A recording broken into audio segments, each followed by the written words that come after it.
Okay, so in closing, um, I I do believe that Ford knew about what was going on. Well, they never told me about my broken neck from that recently, and my car that I had that night was a brand new car with approximately 432 or 436 miles on it.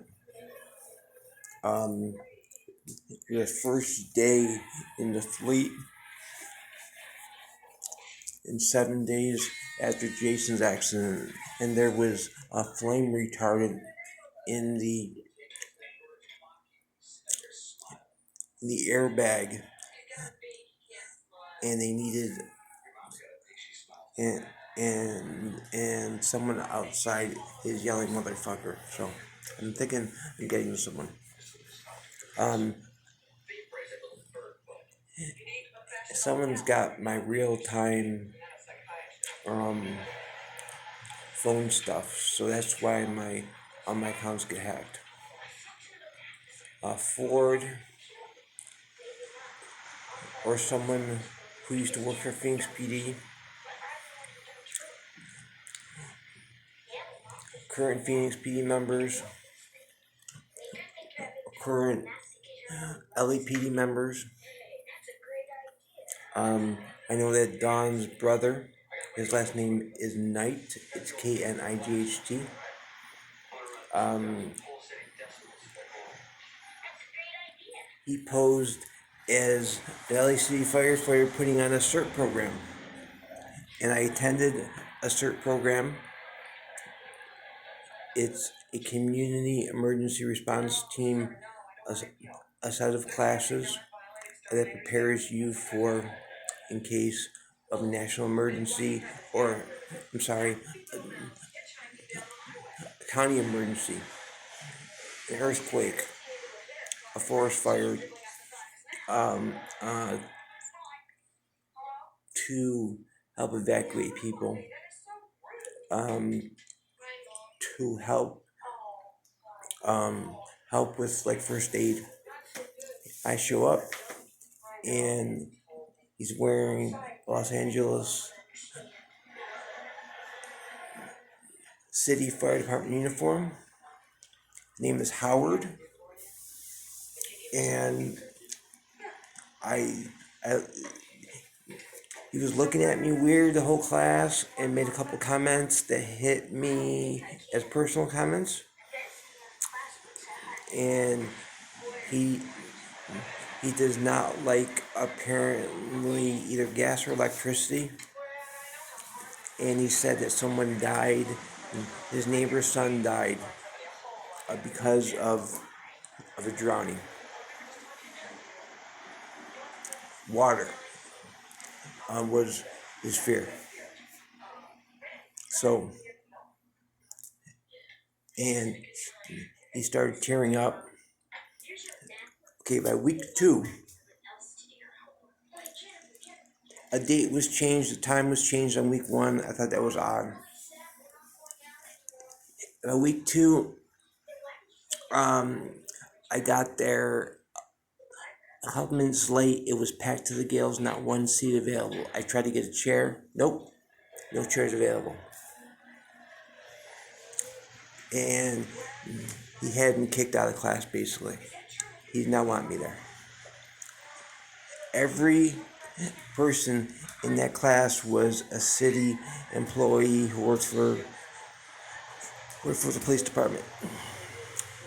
He wanted to show off and say, hey, he gave a speech beforehand that was secretly taped.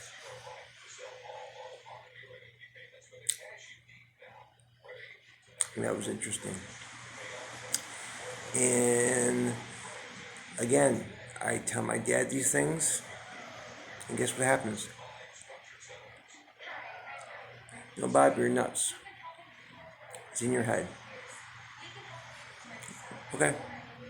No one's got power of attorney over me. It was revoked because there was a power of attorney that Fred had for inquiry into a traffic collision that occurred on Salt River tribal land. I was hit by a community member that blew a stop sign with lights out. And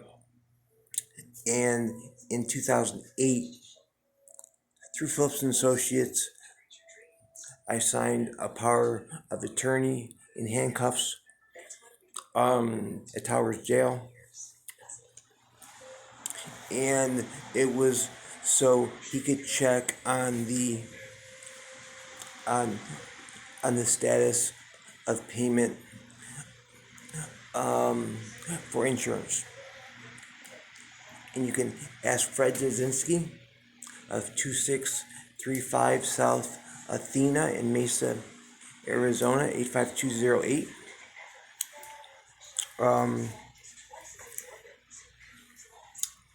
And 480-793-9124. And their home number is 480-807-9905. And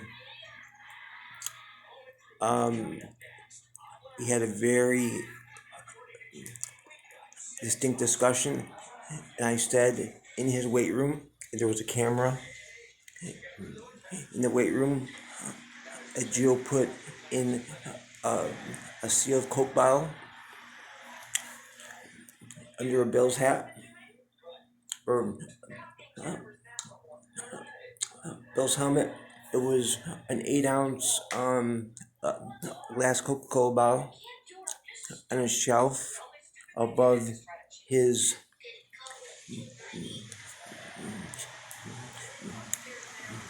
Defense Investigative Service badge. It was sealed in lucite. He retired in 1987. And there was a picture of Joe. It was like a Photoshop type picture. He's wearing a Yankees jacket, pointing number 1 straight up to the Coke bottle in the shelf that was right above the picture. It was the second shelf. The Coke bottle was on the third shelf. And I could see in the Coke bottle at night because I can see heat signatures sometimes. It was after I hiked Silly Mountain, and I discovered a vent on the back of Silly Mountain. Felt really weird. I saw Tim Robbins that day on the trail. That was kind of cool. It's in the city of Apache Junction off US 60 and Silly Mountain Road. So I saw these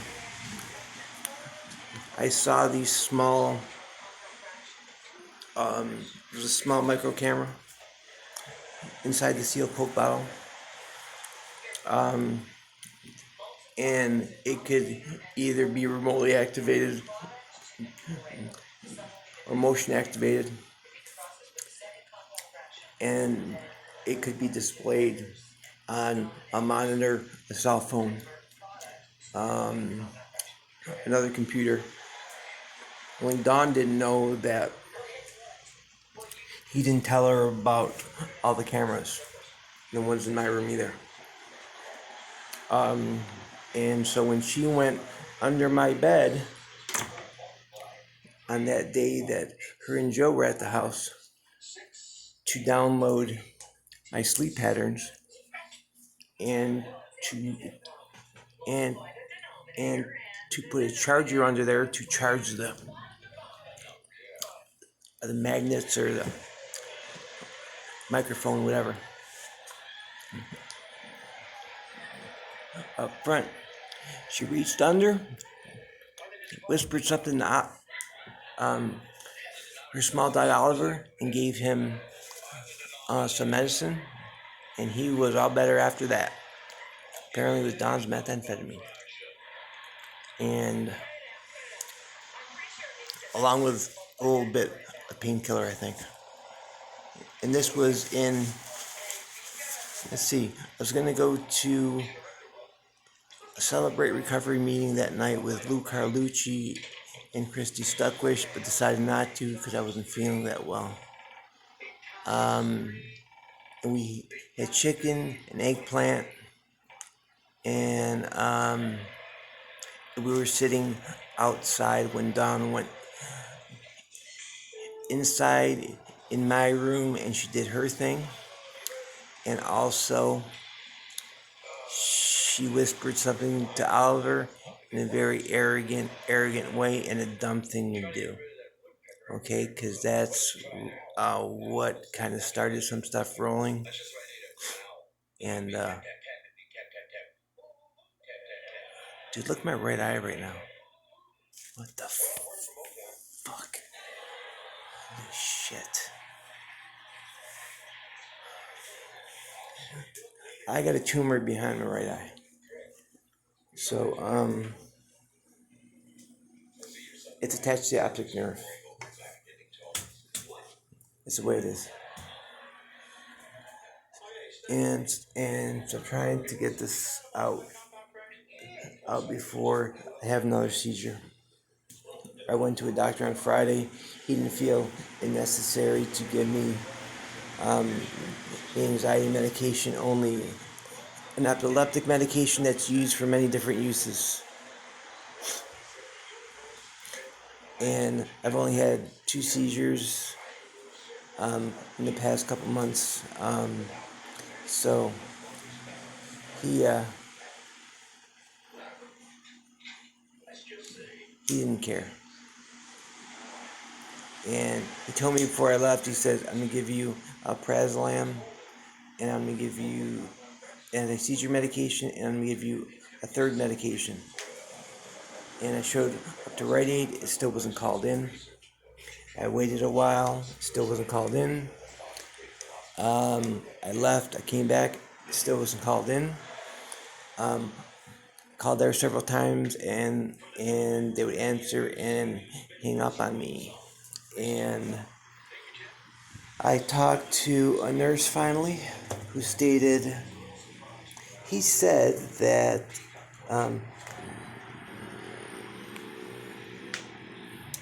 it was Dr. Gonzalez. Rommel. He said that he was not going to give you alprazolam. I wanted the long-acting alprazolam, not the short-acting. I said because my anxiety is so bad. I walk around with earphones and music 24 hours a day if I'm outside this apartment. All because of the gang stalking I got going on because of ASU and Dawn and Ford and some other people. I mean, they forced me out of Arizona. And I guarantee that I'm going to post this and it'll be off at some point. I wrote the President of the United States. Hopefully he got the letter.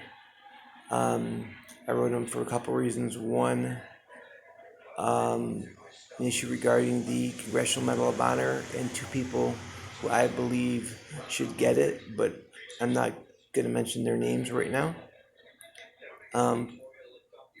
Because that's something that should be determined by the United States of America and the Department of the Army, not me.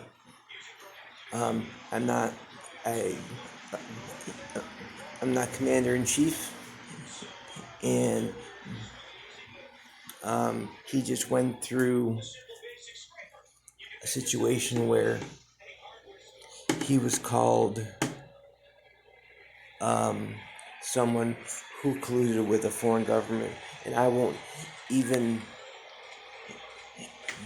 dignify the word they used with a response. It starts with an I, ends with a T, and it's as close to a novel as you get. It's just not true. Anyway, I'm not political. I support issues, and I support people who try and do the right thing, and I believe in my heart of hearts he's trying to do the right thing. It's not like running a business though, because there's so much red tape. So I wrote him a letter.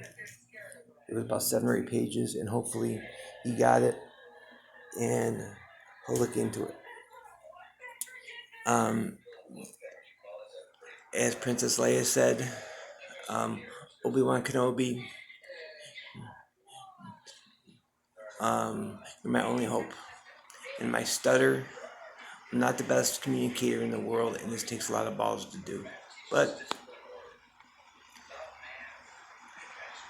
a couple of prescribed anti-anxiety medication legally prescribed to me, and I'm able to talk and do this.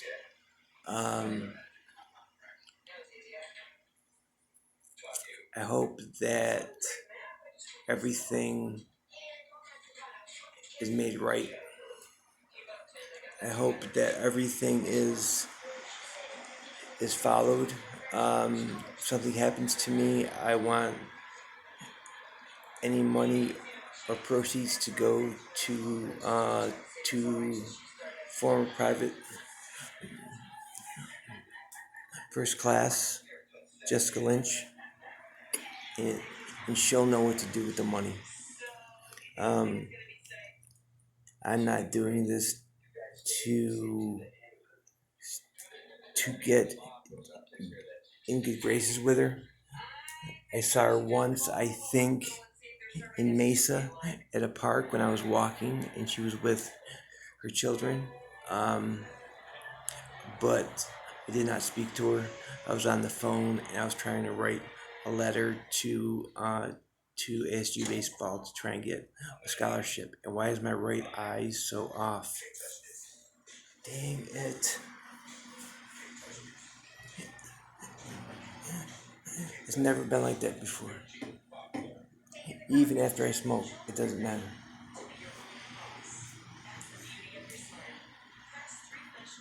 What I smoked was legal, by the way. It was CBD.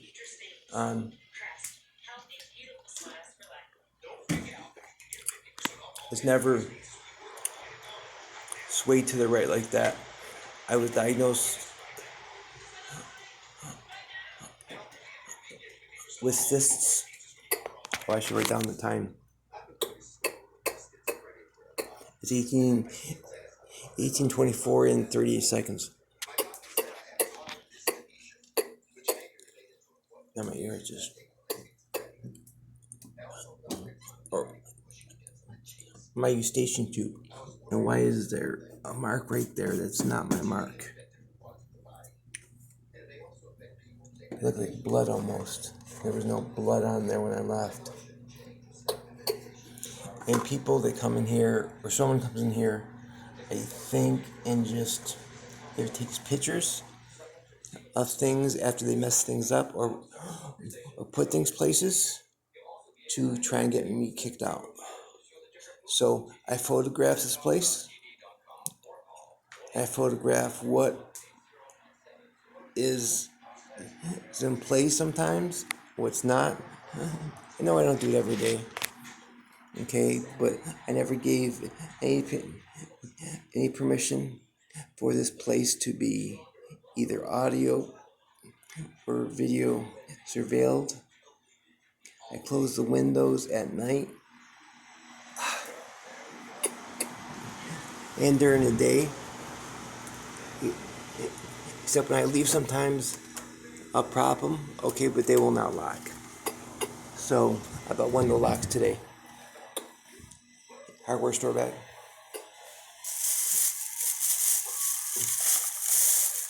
Another lot, and I bought these.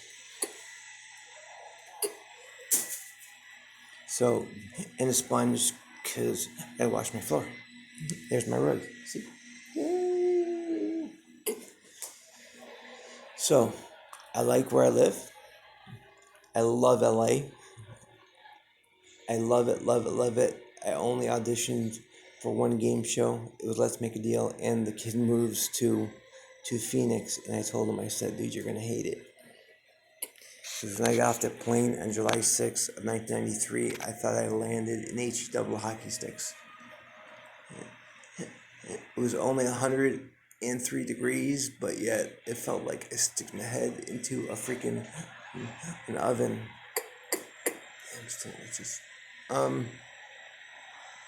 Another funny thing, I had my tonsils out, my adenoids out, 1980. My left side, I felt a stitch. Okay, I do not have a gag reflex on my left side. See?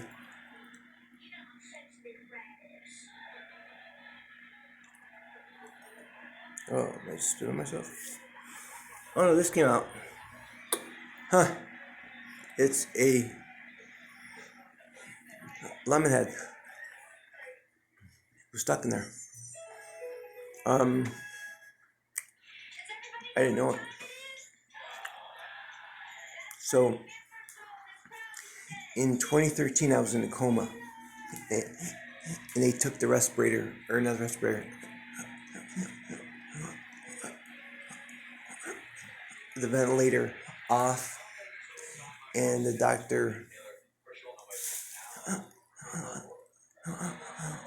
I got my last rites, and I do remember seeing my kidney output or my urine output. It was brown. It was like brown. It was brown. I was renal failure, and I was told that by the doctor. And he says, "Have you given your last rites?" And a priest came. He gave me my last rites, and I prepared to die basically. The nurse that was with me, after the doctor left, he said, "Let me know when he's dead," or something to that effect. And the nurse that was with me whispered to me, said, "Bob, you keep that sound going and do not fall asleep." I would breathe in, and I would hear, eh. I couldn't breathe out. So what I did was I relaxed the side of my throat that doesn't have a gag reflex. I breathed around it, out my nose. And I breathe in. Or wait, I breathed in. Yeah, it was a meh. It sounded like a duck. And I would breathe out by relaxing the left side of my throat and breathing around the tube. A few minutes later, the doctor came in. Is he dead yet? And there's like, no man, or no sir, he's still breathing. And another medication was given. I just don't remember what it was. I could not move my limbs, or my eyes were not open from what I remember. I could not see a nurse, but I could kind of see through my eyelids, which was weird. I couldn't make any facial recognition out or anything, but I could hear. I remember, you walk out, and she reached down like she was doing something. And she says, "Do not fucking fall asleep, okay?" She was serious, and she's like, "Do not fall asleep." And she could tell I was starting to fall asleep. This was at Banner, Australia. I was a prisoner in DOC. I tried to commit suicide. I overdosed, and it was not a cry for help. It was a planned thing. And it was illegal stuff that you could buy through the dispensary, and KOPs and stuff. Everything I get my hands on, and it was. And she said, I started to fall asleep, and she said, "Don't fall asleep, don't fall asleep." And finally, he came in again. Is he dead yet? And she said, I need to put him back on the ventilator. I'm taking the time down right now. It's been so many minutes. He's not dead. And we need to take life-saving measures at this point or something like that. And he got absolutely so mad. Well, Ray Grabowski's wife is a big wig at Banner Health. Ray Grabowski is a major at Lewis Complex, where I was a prisoner.